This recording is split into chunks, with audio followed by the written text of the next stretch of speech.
नहाई भी नहीं हूँ क्योंकि पहले घर का काम हो गया, फिर बच्चों को सुलाया, उन्हें नहलाया और अब मैं कर रही हूँ एक सूट की स्टिच।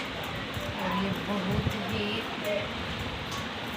देखो बहुत ही सिल्की कपड़ा है। ये देखो ऐसे ऐसे फिसल रहा है अपने आप ही, तो इससे स्टिच करने में मुझे बहुत दिक्कत आ रही है, इसलिए इसमें काफ़ी टाइम लग गया। और मैं पहले सिल रही हूँ सलवार, क्योंकि एकदम से सो के उठी तो मेरी थोड़ी तबीयत भी डाउन थी, क्योंकि मुझे नज़ला है तो मुझे जुकाम बन जाता है कभी भी। तो आप देख सकते हैं मेरी आँखों में भी पानी आ रहा है जुकाम की वजह से। अभी मैंने एक सिट्राजिन लिया है, थोड़ा तबीयत सही हो जाएगी, उसके बाद मैं नहाऊंगी और इस सलवार को स्टिच कर देती हूँ। और काफ़ी टाइम हो गया, किसी ने मुझे कहा था कि बुटीक में ग्राहक को कैसे बढ़ाएं, तो मैं आपको बता देती हूँ।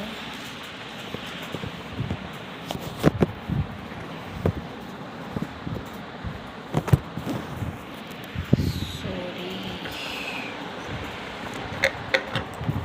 तो गाइज़ मैं आपको ऐसे तो नहीं बता पाऊँगी, ऐसे ही बता। तो गाइज़ मैं आज आपको बता देती हूँ कि अपने बुटीक में ग्राहक को कैसे बढ़ाएं। तो अपने बुटीक में ग्राहक को हम एक तो अपनी सहनशीलता से बढ़ा सकते हैं, और एक सूट के प्राइस के हिसाब से बढ़ा सकते हैं। क्योंकि अगर कोई पैसे ज़्यादा लेता है स्टिच करने के, तो आप उनसे 10-20 रुपये कम ले सकते हो। और पहले आप कुछ नया अपने लिए सिलो, और फिर बाहर जैसे डाल के जाओगे तो आपसे कोई पूछेगा कि ये आपने कहाँ से सिलवाया है, तो आप बोल सकते हो कि ये मैंने सिला है, अगर आपको सिलवाना है तो आप मेरे पास आ सकती हैं। तो इससे भी गाइस काफ़ी फ़र्क पड़ता है। मैं आपको कुछ कुछ पॉइंट जल्दी बता देती हूँ, वरना वीडियो काफ़ी लंबी हो जाती है। और आप जैसे कोई ज़्यादा एक्स्ट्रा पैसे ले रहा है तो आप उनसे कम ले लेना, और उनका काम अगर वो जल्दी सिलने के लिए बोलती हैं तो आप उनका थोड़ा टाइम से सिल कर दे देना। अगर आपको घर का काम ज़्यादा है तो उसे कम करके आप रात बिरात करके उसका जो कपड़ा है कुछ भी सिलवाओ, उसको आप जल्दी से सिल कर दे सकते हैं। तो भी गाइज अपने ग्राहक खुश होते हैं। तो और अच्छे अच्छे डिज़ाइन करो अपनी तरफ से, 10-5 रुपये का लोभ ना करके। अगर वो कहकर भी ना जाए तो आप कुछ थोड़ा बहुत डिज़ाइन या जैसे पाइपिंग वगैरह, डोरी वगैरह लगा सकते हैं, लेस वगैरह अपनी तरफ से लगा सकते हैं, तो भी उन्हें पसंद आएगा, तो वो दोबारा फिर आएंगे आपके पास। और उनसे अच्छे से बात करें, ना कि गुस्से में बात करें। अगर वो आपको आपकी कुछ गलती, कुछ कमियां वो बता भी रहा है, तो आप उसको ऐसे कह सकते हैं कि कोई नहीं, आगे से ऐसा नहीं होगा, जैसा आपको अच्छा लगेगा वैसा ही आपका कपड़ा तैयार हो जाएगा। हो जाता है कभी कभी खूब मैं तो इतनी बड़ी टेलर नहीं हूँ, लेकिन अच्छे जो बड़े टेलर होते हैं उनसे भी मिस्टेक हो जाती हैं। तो मिस्टेक तो किसी से भी हो सकती है। तो आपसे अगर हुई है तो आप अपनी गलती मान लो, और अगर आपसे नहीं भी हुई है तो आप उनसे बोल दो, समझा दो, प्यार से समझा दो, लेकिन गुस्से से नहीं।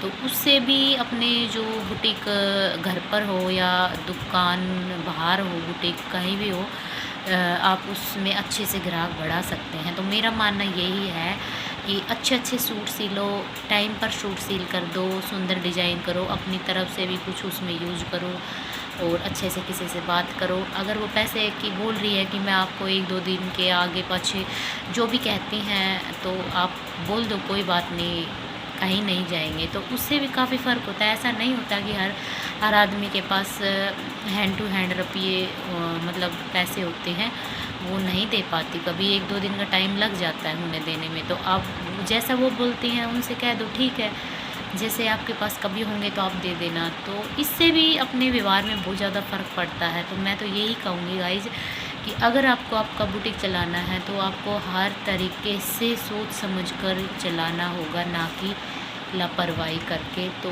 अगर आपको मेरी बातें समझ में आई हों तो प्लीज़ वीडियो को लाइक कीजिए, शेयर कीजिए, और अगर चैनल पर नए हैं तो प्लीज़ चैनल को सब्सक्राइब कर दीजिए। और मैं सिल लेती हूँ अपनी सलवार, क्योंकि डेली जो घर का रूटीन वाला व्लॉग है वो 2 दिन मेरे पास कपड़े आए हुए हैं, तो मुझे वो स्टिच करने हैं। तो आपको अब कुछ दिनों के लिए बस कुछ ना कुछ ऐसे टिप्स देखने को ही मिलेंगे। अगर व्लॉग बनेगा तो मैं व्लॉग डाल दूँगी। तो फिर मिलते हैं एक न्यू व्लॉग के साथ। Bye guys.